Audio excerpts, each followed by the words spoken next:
your own channel physics की आवाज़ providing you physics easy notes. हम पहुंच चुके हैं 6th lecture of chapter 5 law of motion, लेकिन मैंने यहाँ लिखा हुआ है लेक्चर 2D बिकॉज ये बाद में रिकॉर्ड हुए हैं। Otherwise this was the 6th lecture of your 5th chapter. अब हम फर्स्ट लेक्चर में मैंने आपको इनर्शिया का आइडिया दिया था। Then in second lecture we had first law में बहुत क्लियरली आपको बच्चों मैंने बताया था कि जब नेट एक्सटर्नल फोर्स जो है वो अगर ज़ीरो है तो state of the body do not change. बिल्कुल दिमाग में बैठा लीजिए, state of body do not change. ठीक है, ये हुआ आपका फर्स्ट लॉ। और जब मैंने आपको फर्स्ट लॉ बताया था उसी वक्त मैंने आपको फ्री बॉडी डायग्राम्स भी बताए थे, ये सबसे इम्पॉर्टेंट हैं। Then this free body diagram जब ड्रॉ करते हैं तो हम उस पर देखते हैं, पहले तो जो भी आपको उसमें ऑब्जेक्ट दिया होगा उसको हम पॉइंट लेग की तरह कंसिडर करते हैं and then we talk about कितने फोर्स इसके ऊपर एक्ट कर रहे हैं। उन फोर्सेस को देख के हम इक्वेशंस बनाते हैं और निकालते हैं। और इसमें एक चीज़ थी, जब हमने फर्स्ट लॉ पढ़ा था तो वहाँ पर हम टेंशन्स की बात करते थे कैलकुलेशन में कि कितनी टेंशन एक्ट करी, जब टेंशन होगी तो वो सारी चीज़ें हम फ्री बॉडी डायग्राम देखकर निकालते थे।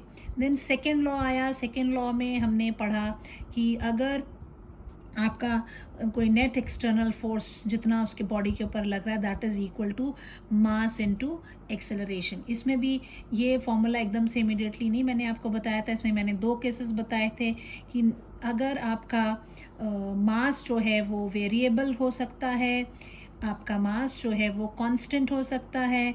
तो दिस जब ये कांस्टेंट है तो F is equal to ma है, और जब ये वेरिएबल है तो F is equal to m dv by dt plus v dm by dt। इस एक्सप्रेशन का इस्तेमाल किया जाता है न्यूटन सेकेंड लॉ में। This is we talk about always F net. और एक इसमें सबसे मेन बात जो आपने याद रखनी है कि फोर्स इन द डायरेक्शन, जिस फोर्स की डायरेक्शन ऑफ एक्सेलरेशन की डायरेक्शन में जो फोर्स होता है, force in the direction of acceleration is positive. ये बहुत बड़ी चीज़ है जो आपको हेल्प करती है फ्री बॉडी डायग्राम्स ड्रॉ करने के लिए। उसी की हेल्प से हम सारे प्रॉब्लम सॉल्व करते हैं। अब इसमें बहुत सारी चीज़ें हमने हॉरिजॉन्टल सरफेस पे ऑब्जेक्ट्स को रखा और उसके ऊपर पुली से लटका के इस तरह से टेंशन निकाल रहे थे। और टेंशन हमेशा स्ट्रिंग की जब लेते हैं तो मास से दूर तीर मारना होता है, ये आपने याद रखनी है चीज़ें। ठीक है, और इसमें एक और ख़ास बात, ये नेट फोर्स होता है। अगर पूरे सिस्टम की बात की जाए, कई बार सिस्टम में केवल एक मास नहीं होगा, 2-3 मासेस भी हो सकते हैं, हॉरिजॉन्टल सरफेस पे हो सकते हैं, इस तरह से चिपके हुए हो सकते हैं, ऐसे अकेला हो सकता है, चिपका हुआ हो सकता है, इंक्लाइन प्लेन पर हो सकता है। देन अब ये सारी चीज़ें जो हैं इनमें जब ये इस तरह से इधर बॉडी एक्सेलरेट कर, यहाँ पिछले फर्स्ट लॉ में सिर्फ हमने टेंशन्स निकाल रहे थे, अब हम एक्सेलरेशंस निकालते हैं।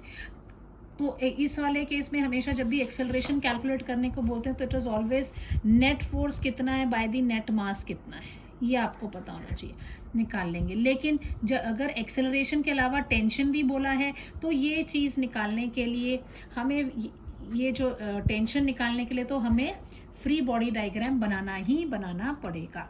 जब बॉडीज बहुत सारी चिपकी हुई हैं, एक के ऊपर फोर्स लग रहा है तो वो फोर्स सिर्फ इसी के ऊपर लगेगा, इसके ऊपर नहीं लग रहा है। F जिसके साथ डायरेक्ट कांटेक्ट में रहा उसी पे लगता है। दूसरी बॉडी इसके नॉर्मल रिएक्शन के वजह से चलती है, और जितने एक्सेलरेशन से ये चलेगी उतने से ही एक्सेलरेशन से चलती है। क्लियर हो गया? इसके ऊपर भी हमने न्यूमेरिकल्स किए। इंक्लाइन प्लेन पे बहुत बार मैंने हर बारी आपको बार ड्रॉ करके इसीलिए बता रही हूँ ताकि आपके कॉन्सेप्ट बिल्कुल पक्के हो जाए।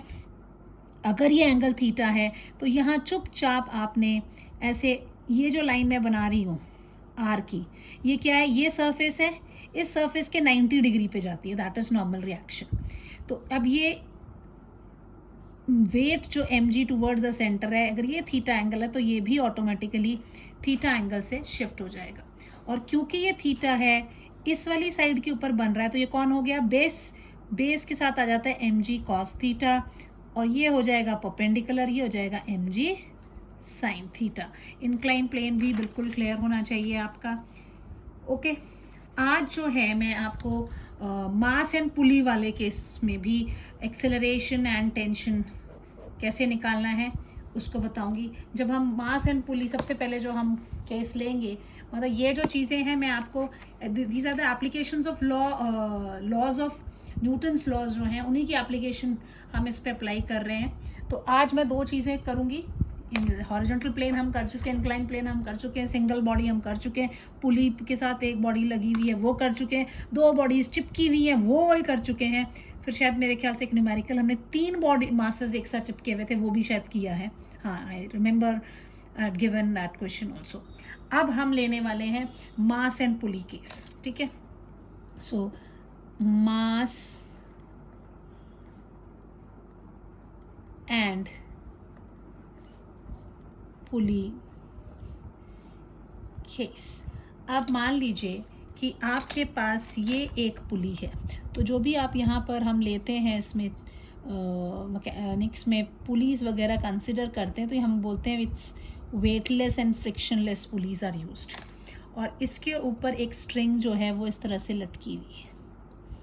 इसमें ये चीज़ आपने याद रखनी है बच्चे, ये जो स्ट्रिंग अगर इस तरह से लगी हुई है, पुली से होती हुई जा रही है, तो ये एक ही पुली है, तो ये सॉरी एक ही स्ट्रिंग है। जब भी अगर एक स्ट्रिंग होती है तो उसकी टेंशन भी एक ही कंसिडर की जाती है। अगर मान लीजिए इसके ऊपर मैंने लगा दिया यहाँ, दिस इज से ये ज़्यादा मास है, ये थोड़ा सा कम कर देते हैं, थोड़ा ऊंचा रह गया, दिस इज़ एम मास। अब अगर ये डेफिनेटली इसका मास ज़्यादा है तो बॉडी ये इधर को ही एक्सेलरेट करते हुए नीचे को आएगी।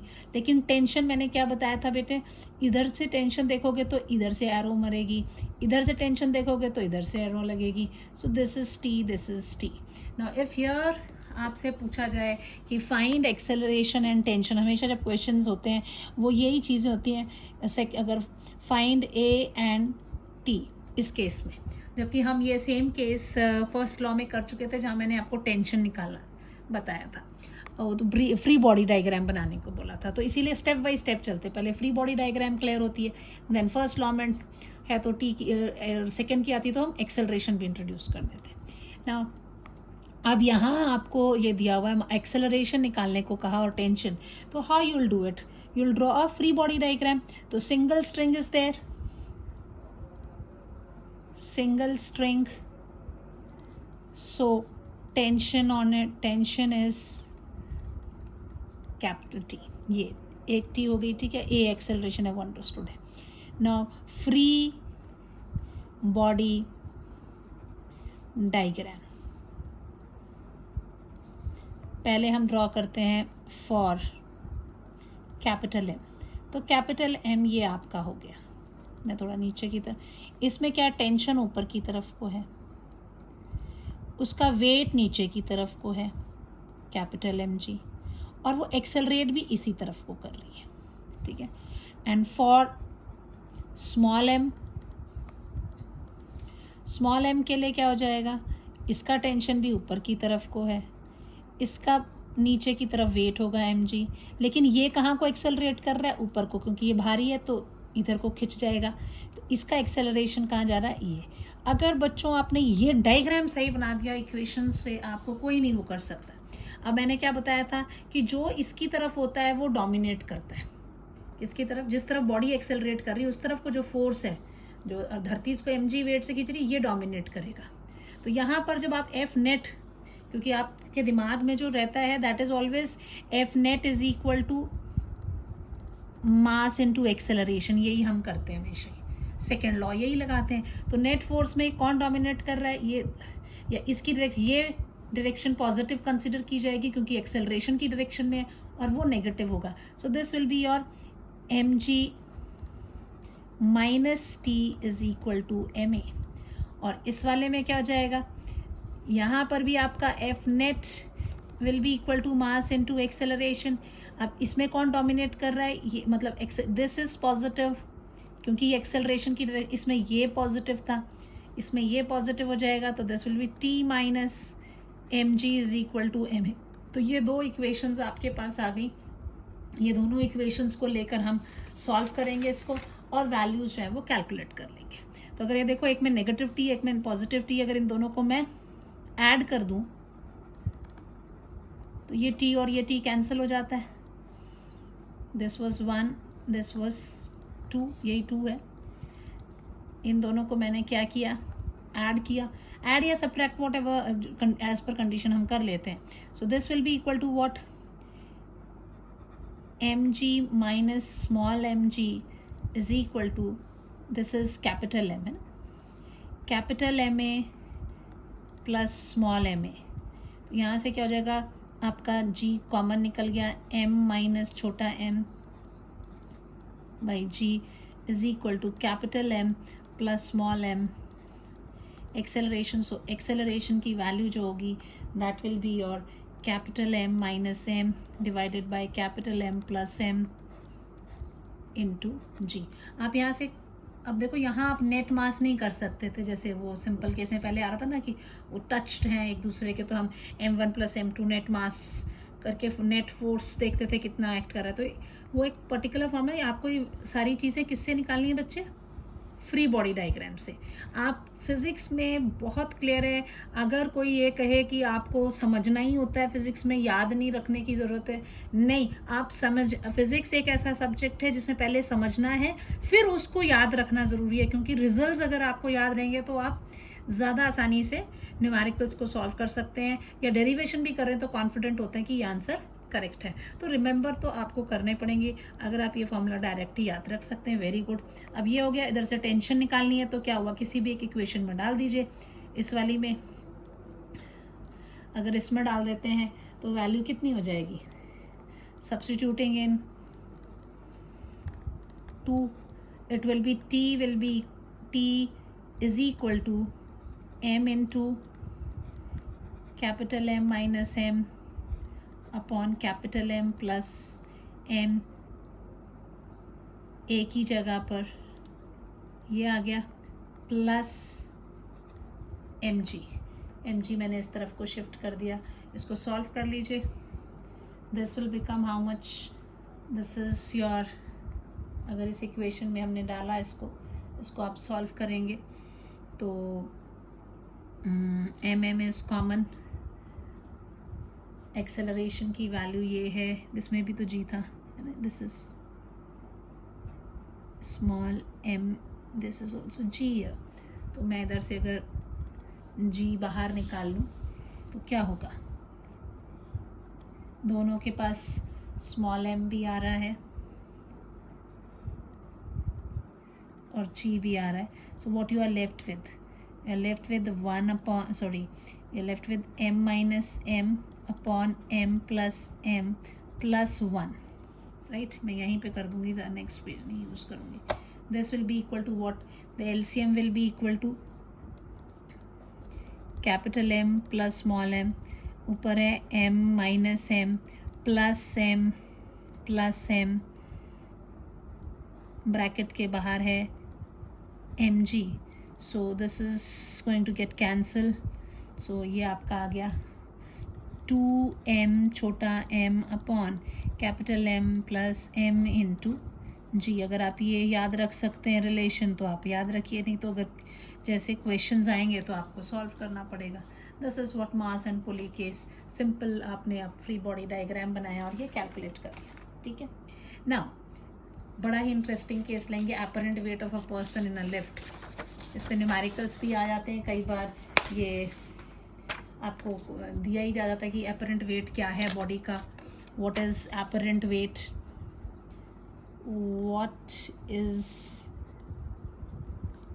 Apparent weight of a body, how does it varies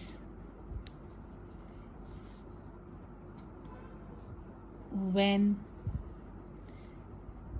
lift is accelerating upward or downward or moving with constant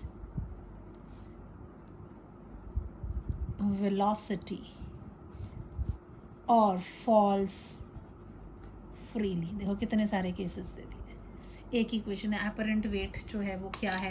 apparent wait जो होगा आपका, दैट इज़ द वेट जो वेइंग मशीन आपको उस वक्त दिखाएगी, जो अपेयर होगा, that is an apparent wait. Apparent wait.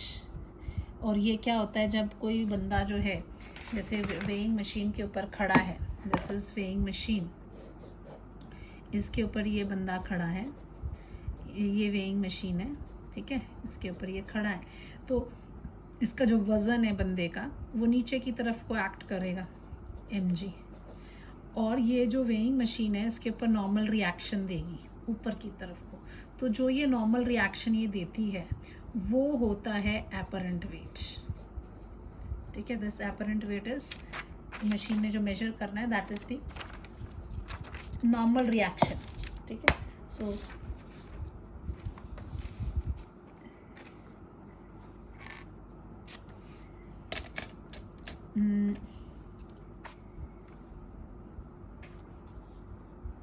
the weight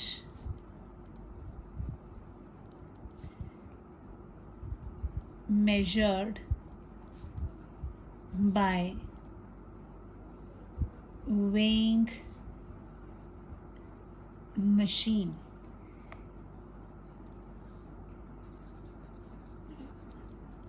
bracket में लिख देंगे which reads the normal reaction of machine on the man is called apparent weight, ठीक है। अब इसमें लिखते हैं कि मान लीजिए लिफ्ट रेस्ट पे है, पहला केस लेते हैं इसमें। If lift is at rest or moving with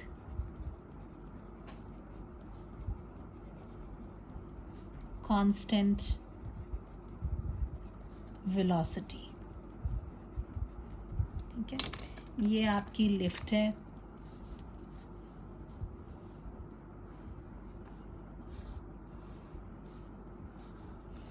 इसके अंदर आपका ये पर्सन खड़ा है और लिफ्ट कैसी है, constant velocity means acceleration is 0, है ना। अगर या तो रेस्ट पे है, रेस्ट और moving with constant velocity.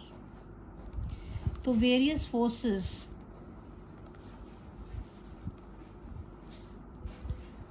Acting on man, हम देखते हैं कौन कौन से हैं ये point. This is a man, इसका वजन mg, mass, m is mass of the man, ठीक है। This is normal reaction of the machine on man, or normal reaction of machine on man। और तो कुछ नहीं है इसमें, बाकी कोई फोर्स लग नहीं रहा है, एक्सेलरेशन हो नहीं रही है। This is what you have. So now here the weighing, जो इसकी एपरेंट वेट होगा that will be equal to the R. Here man is in equilibrium therefore R is equal to क्या है, mg, एंड apparent वेट क्या होता है, that is R which is equal to mg। तो उस बंदे का जो वेट है, अगर लिफ्ट जो है, various forces acting on the man, so यहाँ पे acceleration is 0 as lift is at rest और moving with constant velocity. So various forces यहाँ पर कोई नहीं होंगे, यही चीज़ आ जाएगी आपकी।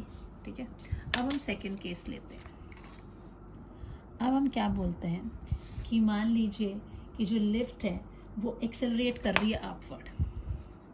इफ लिफ्ट एक्सेलरेट अपवर्ड, मान लीजिए आपकी लिफ्ट क्या है, ऊपर की तरफ जा रही है।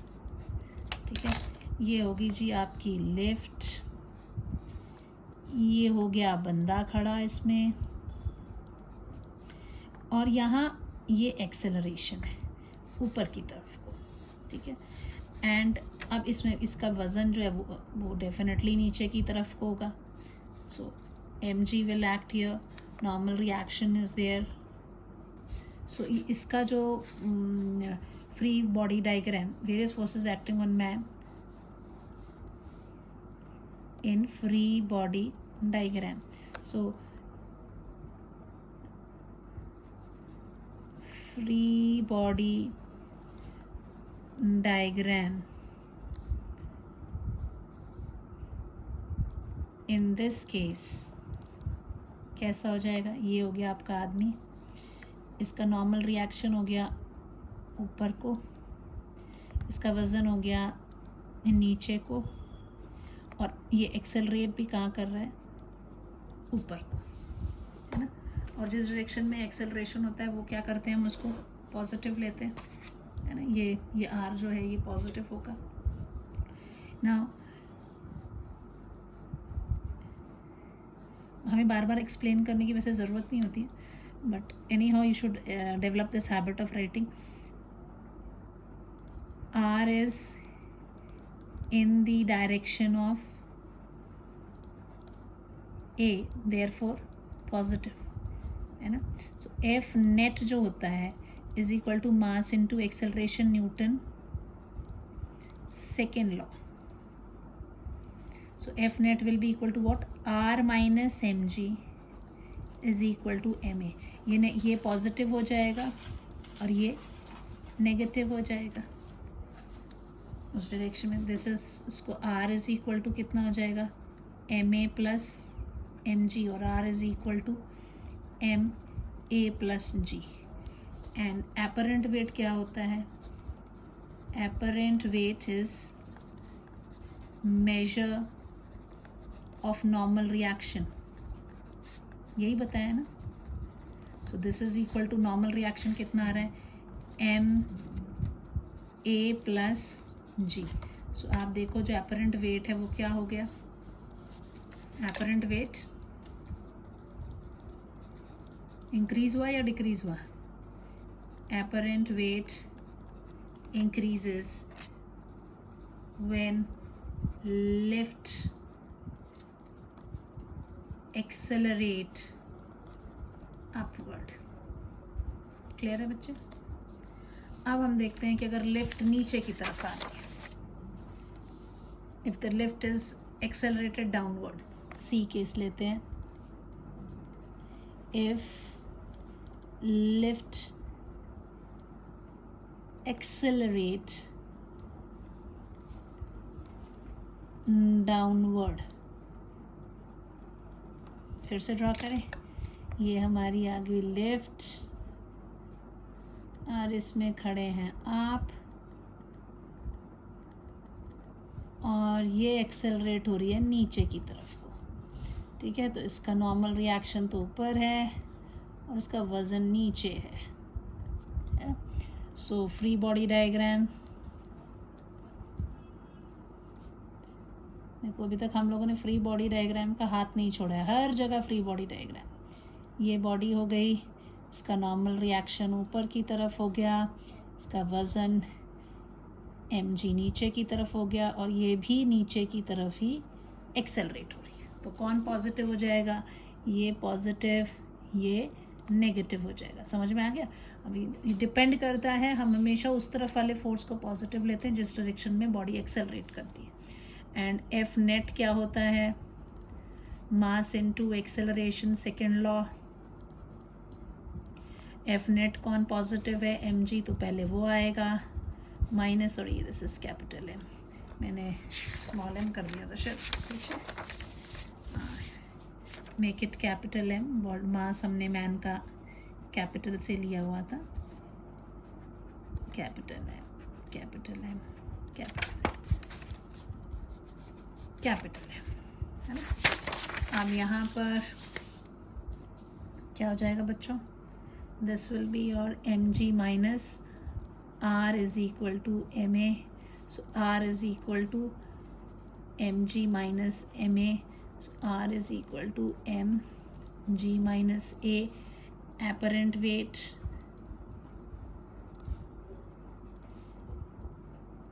by machine क्या होता है? measure of normal reaction, so that is equal to mg minus a. तो क्या हो गया? डिक्रीजेस। जैसे पहले वाले में इंक्रीज होनी, लिफ्ट जब नीचे को आएगी तो वेट जो है उसका डिक्रीज हो जाएगा लिफ्ट में, ठीक है। अब एक और केस बोला था उन्होंने, इफ लिफ्ट फॉल्स फ्रीली, आप क्या करोगे? अगर लिफ्ट फ्रीली फॉल करती है, फ्री फॉलिंग बॉडी का एक्सेलरेशन कितना होता है बच्चे? It is equal to g, ठीक है। सो इसी केस में आप इसको अगर 1 या उसे कैपिटल ए दे देती हूँ ना, so here we can say that we know when lift accelerate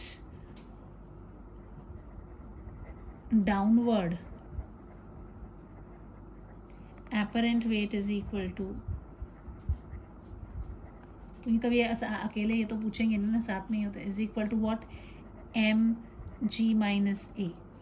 for free falling body acceleration is equal to acceleration due to gravity, so apparent weight कितना हो जाएगा? mg minus g is equal to 0. So जब भी आपका कोई भी body का apparent weight अगर 0 हो जाए तो body falls freely falling, apparent weight is 0 means the body is falling freely under the effect of gravity, ठीक है।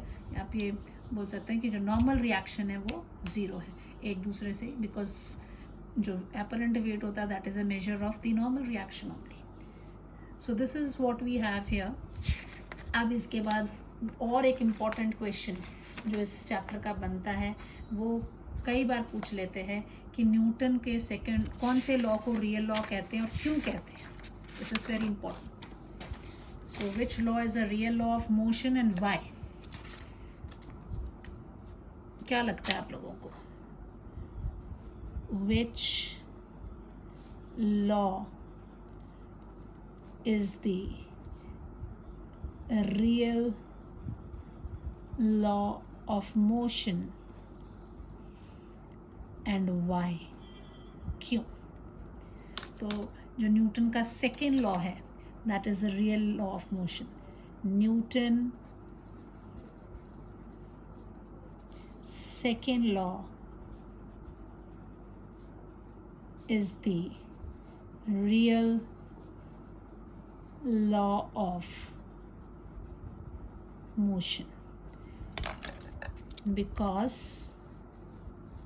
इसलिए इसको रियल लॉ कहते हैं क्योंकि सेकेंड लॉ से हम फर्स्ट लॉ भी निकाल सकते हैं और थर्ड लॉ भी उसी से निकलता है। The first and the second third law both are contained in second law because first and third laws are contained in second law. इसीलिए इसको हम रियल लॉ ऑफ मोशन कहते हैं. अब हम प्रूफ करते हैं. चलिए पहला part, that is first law contained in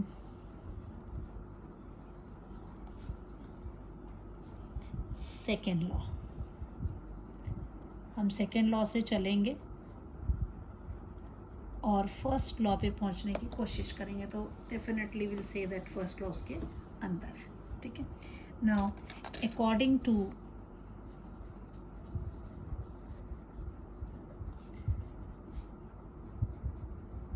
Newton's second law,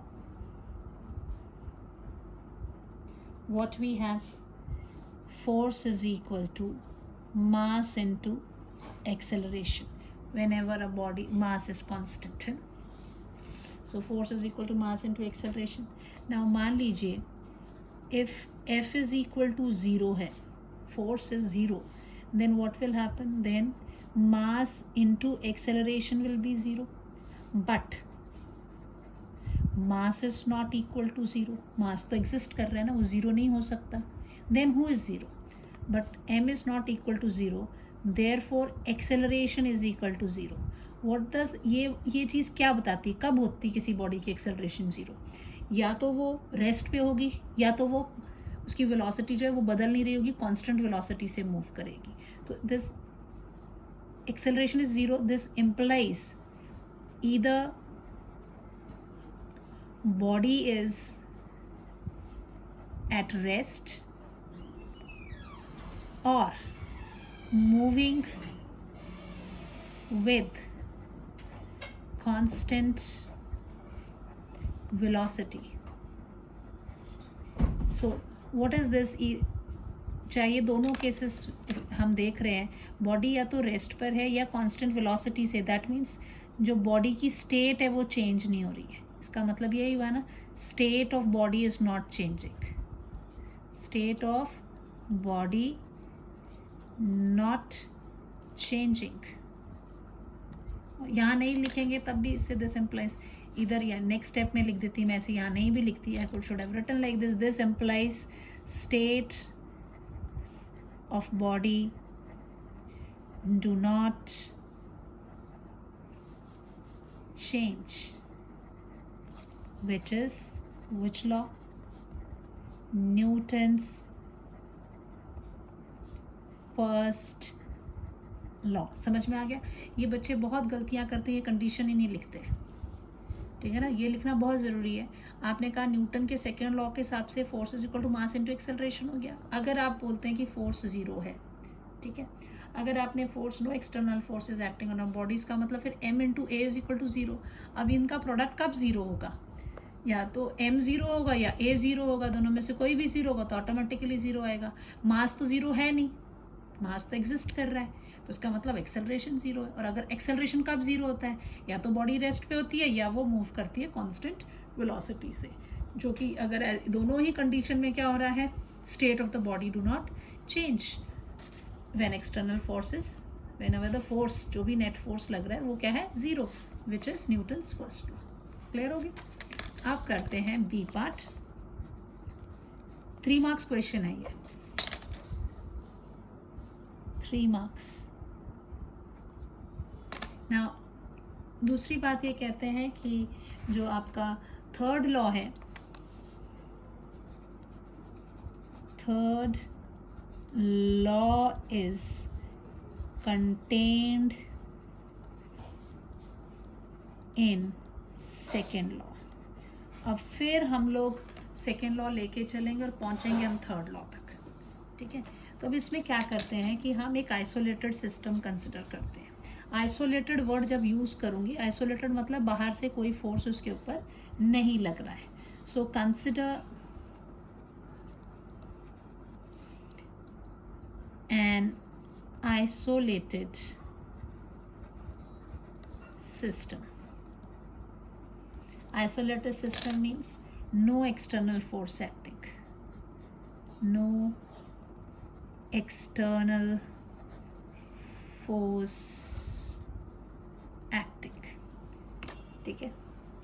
now अब एक आइसोलेटेड सिस्टम तो हम ले रहे हैं, कंसिस्टिंग ऑफ टू बॉडीज लेंगे। Isolated system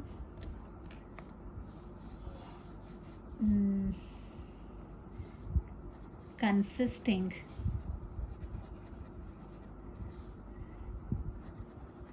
two bodies, 1 and 2, दो बॉडीज ले ली, 1 and 2। मान लीजिए ये आपकी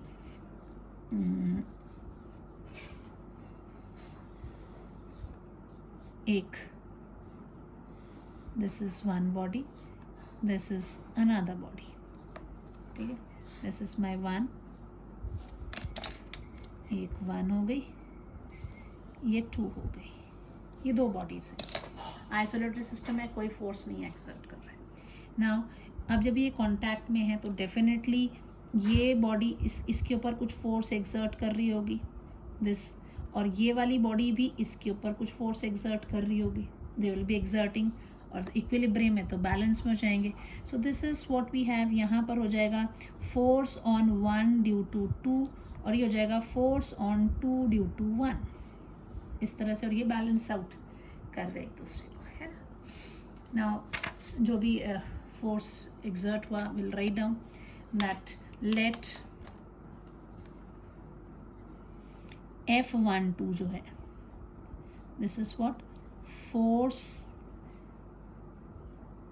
exerted on 1 due to 2। F21 क्या होगा, force exerted on 2 due to 1, दोनों के फोर्सेस आपके आगे, ठीक है। अब न्यूटन का सेकेंड लॉ लेते हैं। अब अगर ये इसके ऊपर फोर्स एक्सर्ट कर रहा है सेकेंड पे, तो सेकेंड का फोर्स एक्सर्टेड ऑन 1 है, फर्स्ट के ऊपर फोर्स लग रहा है तो फर्स्ट का मोमेंटम चेंज होगा। ये सेकेंड के ऊपर फोर्स लग रहा है तो सेकेंड का मोमेंटम चेंज होगा। अकॉर्डिंग टू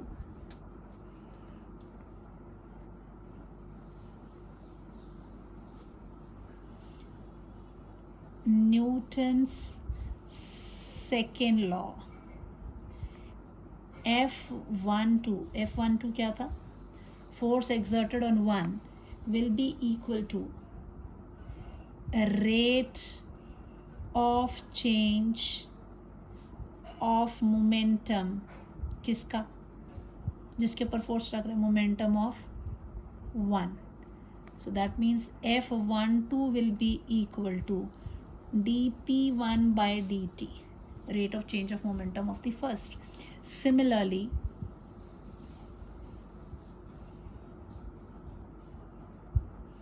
F21 क्या हो जाएगा, 2 के ऊपर 1 का फोर्स लग रहा था तो जिसके ऊपर फोर्स लग रहा है उसी का मोमेंटम चेंज होएगा, dp2 by dt। This is my equation A, this is my equation B. Adding A and B, adding A and B, clear हो गया। हमने पहले फोर्सेस कह दिए, अब अगर एक चीज़ दूसरे के ऊपर फोर्स लग रही है तो उसका मोमेंटम चेंज होगा, फिर पहली वाली दूसरी पे लगा रही तो जिसके ऊपर फोर्स लगेगा उसी का मोमेंटम चेंज होगा। So this will be equal to what, इन दोनों को ऐड कर दें तो F12 plus F21 will be equal to dp1 by dt plus dp2 by dt। This will be equal to what, d by d t बाहर ले लेंगे, bracket में क्या आ जाएगा, p1 प्लस p2, ठीक है ना। ये this is what, this is my F12 plus F21 का जो आंसर आया वो ये आया।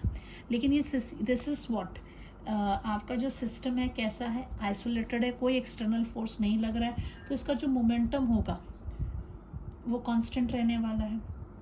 तो सॉरी चलो मोमेंटम की बात भी ना करें, जो कोई एक्सटर्नल फोर्स इसके ऊपर नहीं लग रहा है तो इसकी rate of change of momentum जो होगी दैट विल बी 0, ठीक है। So as no external force is acting on isolated, क्योंकि हमने पहले ही बोला था कैसा सिस्टम है, isolated system. Therefore, a rate of change of momentum of the system, rate of change of momentum of the system, इस सिस्टम का जो rate of change of momentum होगा will be कितना, 0. That is d by dt of p1 plus p2. ये जो quantity है, this is going to be 0. ये this is what I can write the vector form. ये vector quantity है like this. So this is equal to 0.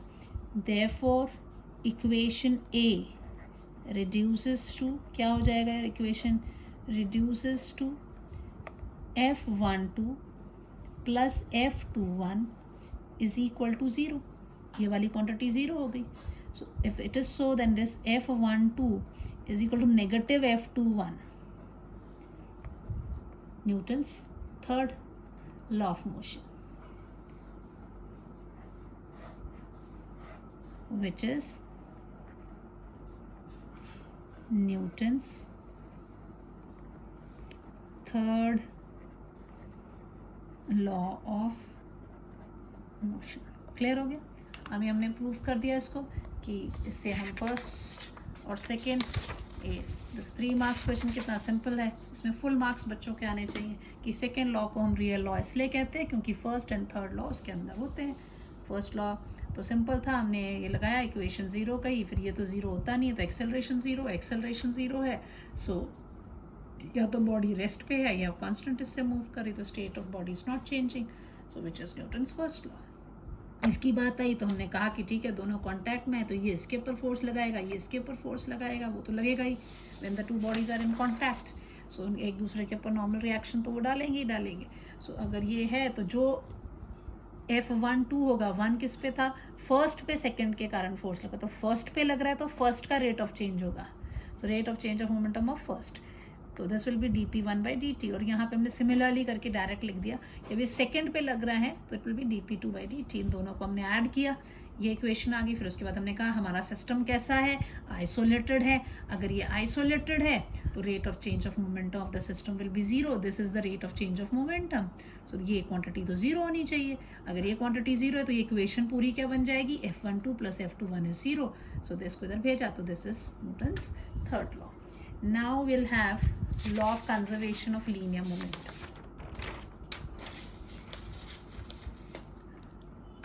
Law state, कई बार exam में ही आता है, इसमें थोड़ा सा ये कर देते हैं. चलो पहले state law of conservation of linear momentum. ये लॉ ये कहता है कि टोटल लीनियर मोमेंटम जो होता है सिस्टम का वो हमेशा कांस्टेंट होता है. तो अगर आइसोलेट दिस लीनियर किसी भी आइसोलेट, अगर टोटल लीनियर मोमेंटम किसी का भी है जो वो हमेशा सेम रहेगा अगर नो एक्सटर्नल फोर्स जो है, कोई भी एक्सटर्नल फोर्स जो है उसके ऊपर एक्ट नहीं कर रहा है. तो एग्जाम में इस क्वेश्चन को थोड़ा सा ट्विस्ट कर देते हैं कि स्टेट करने को तो बोलते ही हैं, साथ में बोल देते हैं prove it using second law. कई बार नहीं बोलते तब तो आपकी मर्जी है, अदरवाइज कई बार स्पेसिफाई कर देते हैं कि यूजिंग सेकेंड लॉ और यूजिंग थर्ड लॉ. तो चलिए हम इसको पहले स्टेट करेंगे. दैट इज द स्टेटमेंट इसकी ये है कि टोटल लीनियर मोमेंटम, स्टेटमेंट पहले लिखते हैं. Statement that is the total linear momentum, the total linear momentum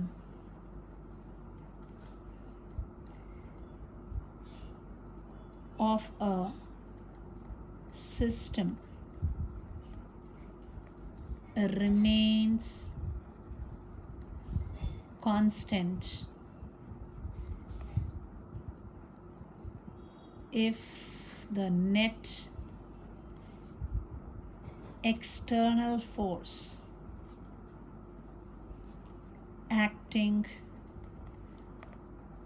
on the system is 0. अगर जो फोर्स इसमें एक्ट कर रहा है वो 0 होगा, यानी कि that is if F is equal to 0 then P is constant. ये कह रहा है, ठीक है. सो इसको हम दो तरीके से करेंगे. Proof using second law of motion. हम प्रूफ दे रहे हैं. अगर एग्जाम में तो प्रूफ करने को दिया, मैं डायरेक्ट क्वेश्चन के फॉर्म में नहीं लेके सीधे कह रही हूँ कि ये प्रूफ है सेकेंड लॉ के हिसाब से. हम क्या करते हैं, कंसिडर कर लेते हैं system of n particle. Let us consider a system of n particles. एक सिस्टम है इसमें n पार्टिकल्स हैं, such that P1, P2, P3, P4 dot Pn. ये जो है linear momentum of n respective particles. Linear momentum of n linear n particles. Linear momentum of n particles respectively. मतलब 1 है जो फर्स्ट का है, सेकेंड का, ये थर्ड का, फोर्थ का, and so on. This is what we have. ठीक है. Therefore total momentum of the system is given. कैसे देंगे? P vector will be equal to P1 plus P2 plus P3 plus dot plus Pn. ये आपका पूरे system का जो है लीनियर मोमेंटम हो गया. ठीक है. नाउ इफ एक्सटर्नल फोर्स जो है F एक्सटर्नल ले लें हम. F external is the external force acting on the system. Then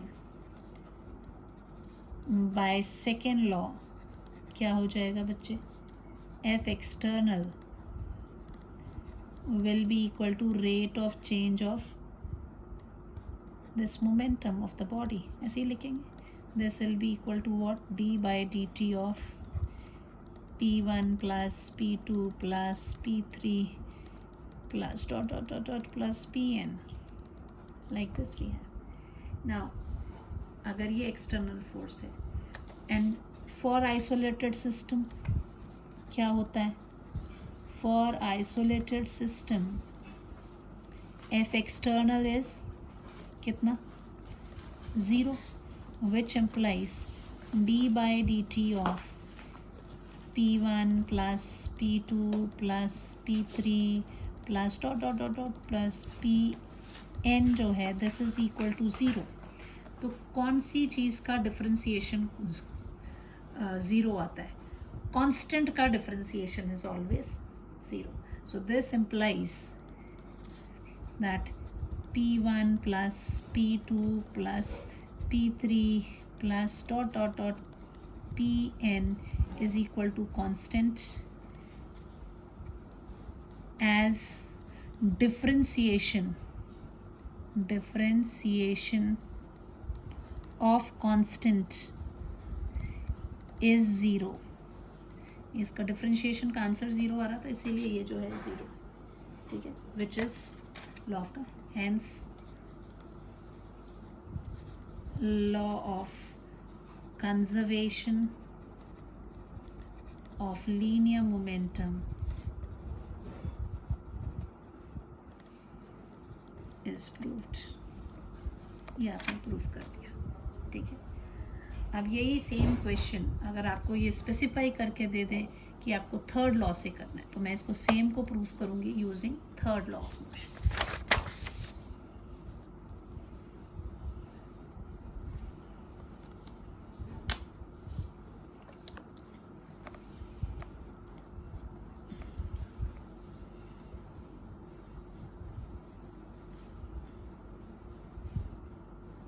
या प्रूविंग कह लो या डिराइविंग कह देना चाहिए, deriving, I should say deriving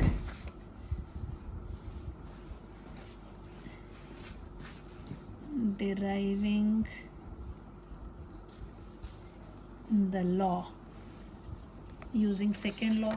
I'll write deriving the law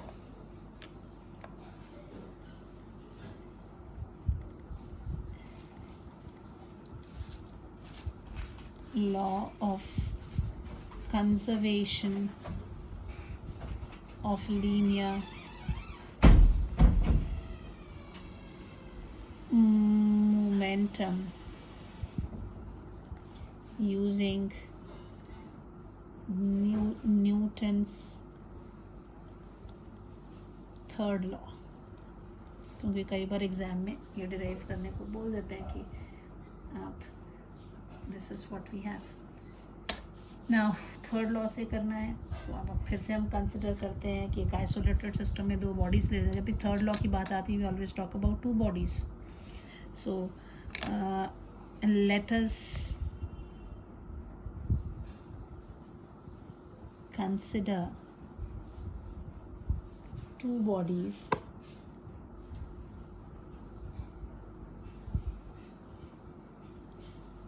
one and two in an isolated system.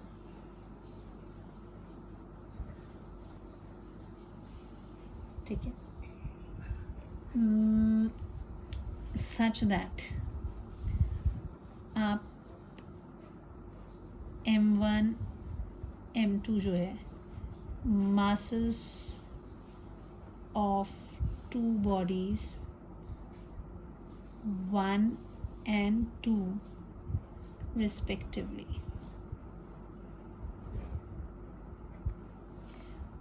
U1 and U2 initial velocity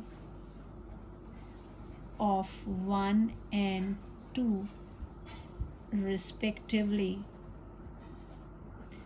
along straight line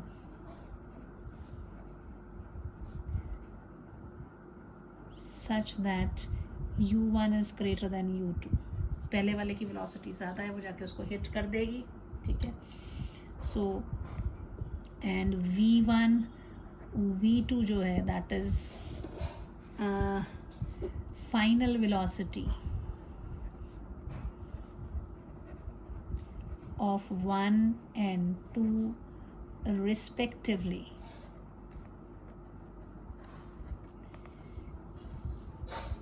after collision, ठीक है, एक दूसरे से टकराने के बाद। So this is what you have.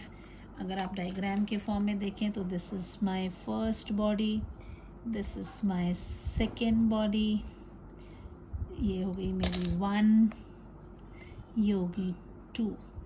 ये दोनों एक दूसरे से टकराई क्योंकि पीछे वाली तेज़ी से आ रही थी, ये ड्यूरिंग कोलिशन हो गया, उसके बाद धक्का मार दिया गया, फिर ये दोनों अलग वेलोसिटी से जो है मूव करना शुरू कर दिया कोलिशन के बाद। This is before collision,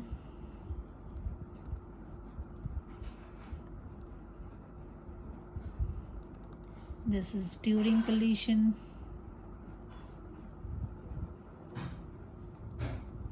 this is after collision, टकराने के पहले, टकराने के वक्त और बाद में। ये सब आपके 1 2 ही हैं, 2 बॉडीज़ हैं।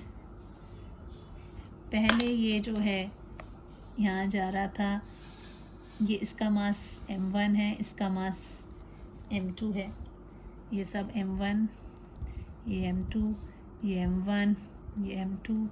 ये पहले u1 वेलोसिटी से जा रहा था और ये u2 वेलोसिटी से जा रहे थे।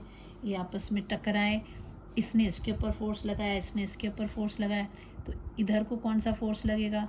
फोर्स ऑन 2/1 इधर लग गया। एंड इसके ऊपर कौन सा फोर्स लगेगा? Force on 1 due to 2। जब ये कोलाइड हुए तो एक दूसरे के ऊपर उन्होंने फोर्स लगाया। और this is the final velocity v1 इसकी, और इसकी फाइनल वेलोसिटी v2। सो यहाँ पे मैं ये F12 जो है, this is force on 1 due to 2 है, और F21 जो है that is force on 2 due to 1 है। ये चीज़ें होंगी। अब क्योंकि उन्होंने कहा है न्यूटन थर्ड लॉ का इस्तेमाल करना है, so what I will do is according to Newton's third law, according to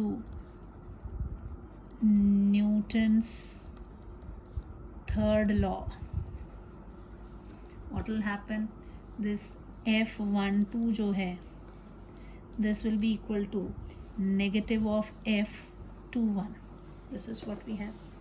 Now if delta t is a time for which the collision takes place, if delta t time for collision, दोनों को अगर मैं दोनों तरफ multiply कर दूँ कोई फ़र्क थोड़ी पड़ेगा। F12 is equal to delta t into F21 delta t. This is what, this will be the impulse on, ये हो जाएगा आपका क्या चीज़ आ जाएगी? This is your impulse of force on first, this is impulse of force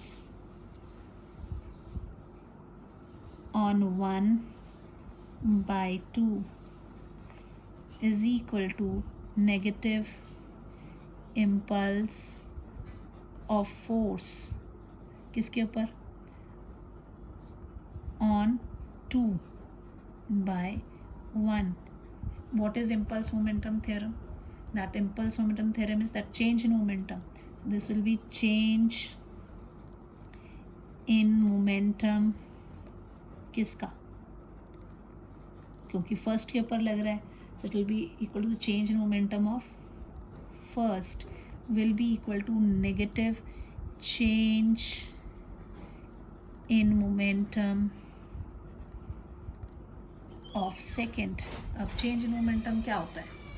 mass into velocity है।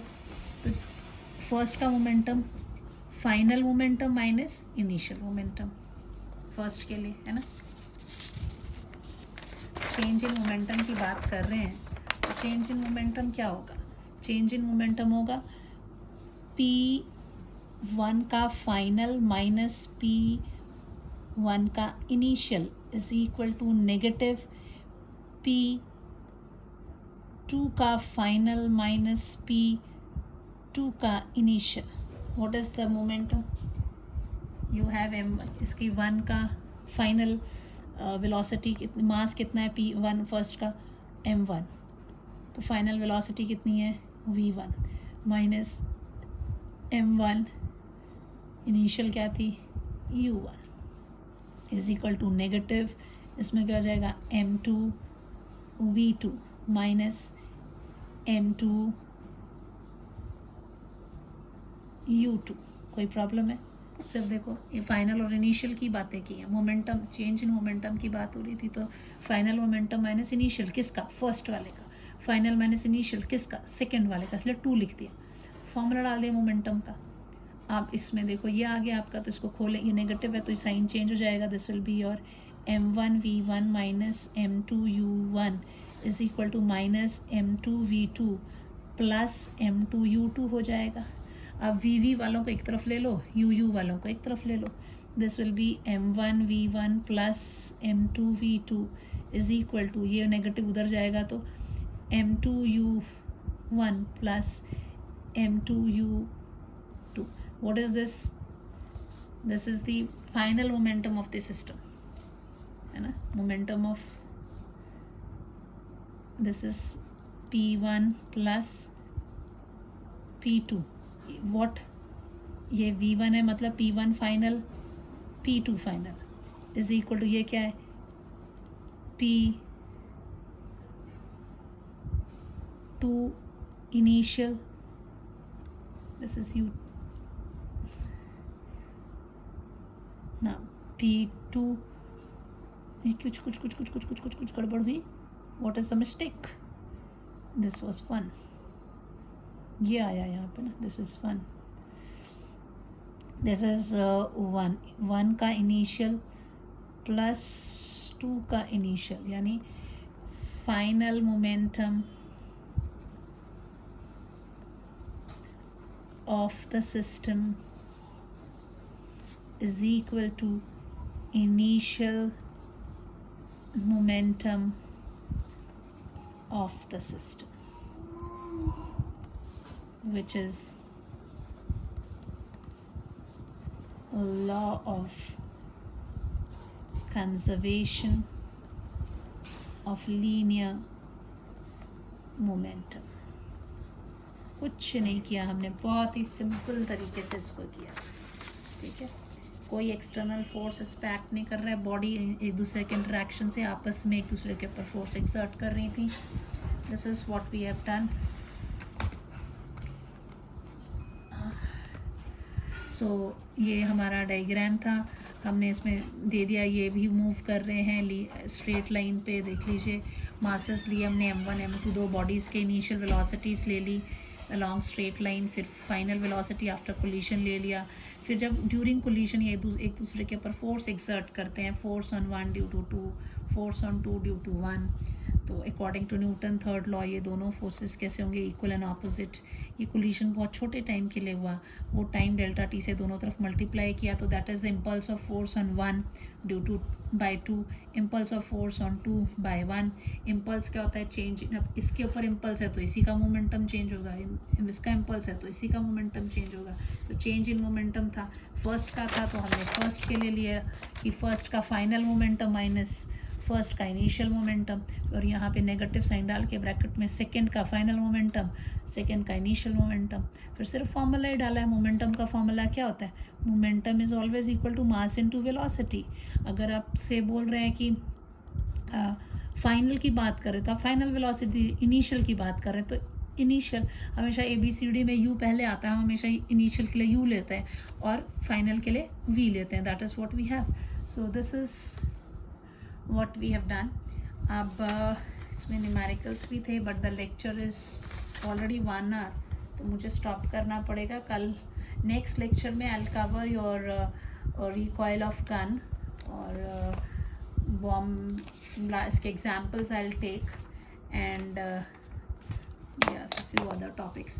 अभी आज के लिए इतना ही बहुत है. आप लोग अपना अच्छी से रिवाइज करें और कोशिश करें मैक्सिमम कमेंट्स करने की. अगर आपको कोई डाउट्स है तो पूछिए. Don't directly copy your notes from the PDF. Videos को वॉच करते हुए आपके हाथ जो हैं वो लिखने चाहिए. Till then, thank you, have a nice day.